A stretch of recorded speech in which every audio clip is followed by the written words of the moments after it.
What's up, everyone? John Britton from Techno Buffalo here with a full review for you of the Lumia 1520, the latest flagship from Nokia. I put it through its paces for the better part of a week. Let's go ahead and see if it's the phone that you want to obsessively check every 15 minutes for the next 2 years.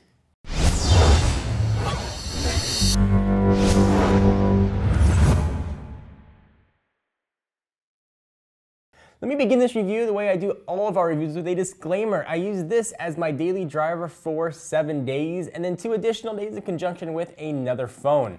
Let's jump right into hardware. The 6-inch 1920 by 1080 screen is freaking gorgeous. Windows Phone looks meant for 1080p screens. Pictures, text, and video all look ridiculously awesome. The biggest surprise for me was the viewing angles were really good, and even in direct sunlight, you could still see the screen, and usually direct sunlight is like the bane of all cell phones' existence. It worked awesome. Also worked well with polarized sunglasses if you wear them like I do. It also made a pretty decent e-reader in a pinch because the screen is so big at 6 inches.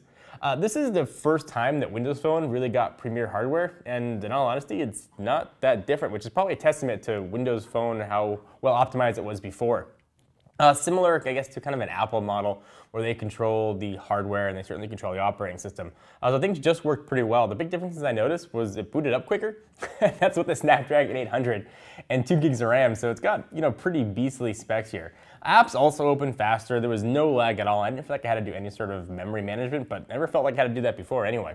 One of the big stories here, though, aside from the gorgeous specs and the incredible screen, is that guy on the back. It's a pretty nice camera at about 20 megapixels. It doesn't have the giant 1020 style camera hump, and I really like that. I'm not missing the extra 21 megapixels. I really prefer how sort of almost flush this is to the back. Some really cool Nokia apps though that go with the camera. Nokia Refocus is beyond cool. Essentially, it's like a light stroke camera. It uses sort of fake light field or near field technology. Lets you refocus after the fact and save a picture, and it works really, really, really well. Nokia camera also has a ton of options. You can get down to really almost do DSLR type customization. And the default camera app is pretty functional. And if you noticed, I just mentioned 3 different camera apps. And that's way, way, way, way too many apps. Unify them. 2 are made by Nokia. 1 is a default one. Microsoft now pretty much owns Nokia. So just give me one app that does everything. Let me select the mode that I want. I don't want to have 9 different camera apps. Didn't make much sense to me. But since we are talking about the camera, low light shots were awesome. Not quite the quality of the 41 megapixel on the 1020, but pretty darn close. This can easily go head to head with other flagships, including the iPhone 5S, and already the best of Android. One of the best cameras on the market right now. So how is the Lumia 1520 to live with? It's big, but it's really thin. I found it surprisingly fit pretty well in my pocket. And again, just normal dude jeans. I don't really wear tight pants, super baggy pants, just regular pants. It actually fit pretty well. It's due to the thinness. And the first time I looked at a Lumia device, I've been like, pretty svelte. So hats off to Nokia for cramming, a lot of hardware in a really, really thin package. I loved the extra row for live tiles. I never had to go into my app list pretty much at all. I could see everything on the home screen. I had actually struggled to find extra apps to put on the home screen just to fill it up. The Windows Store has gotten way better since I last visited it. Core apps that I use are now all there. Like Instagram is finally there, although no video yet. But Instagram is finally there, so the ones that I use the most, you got Twitter, you have Facebook, Instagram, LinkedIn, Foursquare are all there. Those are the big ones that I use. So I brought up a point to Todd Hazelton, who did our written review of this, which you can see the link down below to get all kinds of camera sample images. We're talking about the phone. I was saying that I missed Google Now on Android devices, and he brought up a really good point. Why do you need Google Now and you can see all the information right on the live tile? And that was actually a very valid thing to say. I could see everything right on the live tile. I could see my sports scores. I could see, shipping for packages. I could see site traffic. I could see absolutely everything without really needing to open up Google Now. So it made a lot of sense to me, and so it was nice to see that it was there. It does seem kind of weird from a size standpoint that Nokia went from 4.5 inches on 1020 to 6 inches. If I had to bet though, I'd say there's a middle ground 5-inch phone coming very, very, very soon. Probably sometime around Mobile World Congress, maybe February-ish. Giant phone, also packs a pretty giant battery, 3,400 milliamp hours, and it was pretty awesome and it worked very well. To be able to get through a whole day with 40%. So my usage is, generally it comes off the charger around 7 in the morning.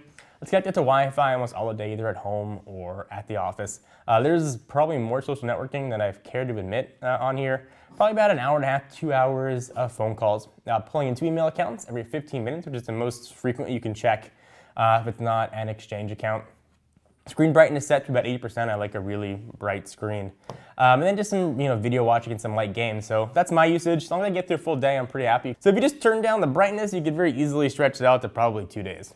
When we saw this guy debuted at, in Abu Dhabi, I was really excited. Wireless charging was gonna be here, no need for an external case. And then AT&T or Nokia, those two companies neutered the phone and no wireless charging here. So WTF, I really would have liked to have had wireless charging without having to put a freaking giant stupid back cover on this.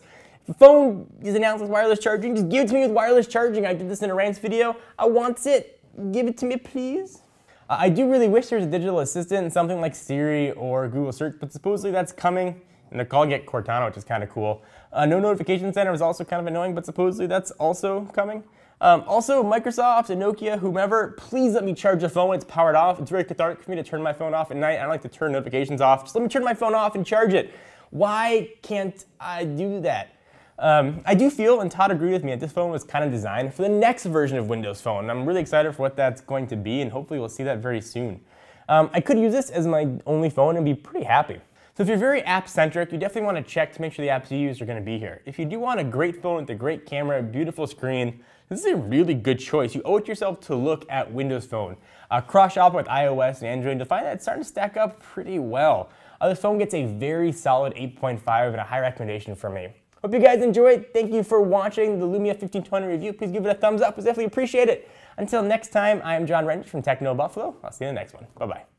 What's up, everyone? John here. Thank you for watching the video. If you enjoyed it, I certainly hope you did. Click on the subscribe button right under me in my pants region to get tons more tech videos from Techno Buffalo. We've got awesome unboxings, comparisons, reviews, recaps, and everything else you can think of in the tech world right here on the channel. Join the herd today! If you want to check out some more content, just click right over this way to see some other recent videos. See you guys next time.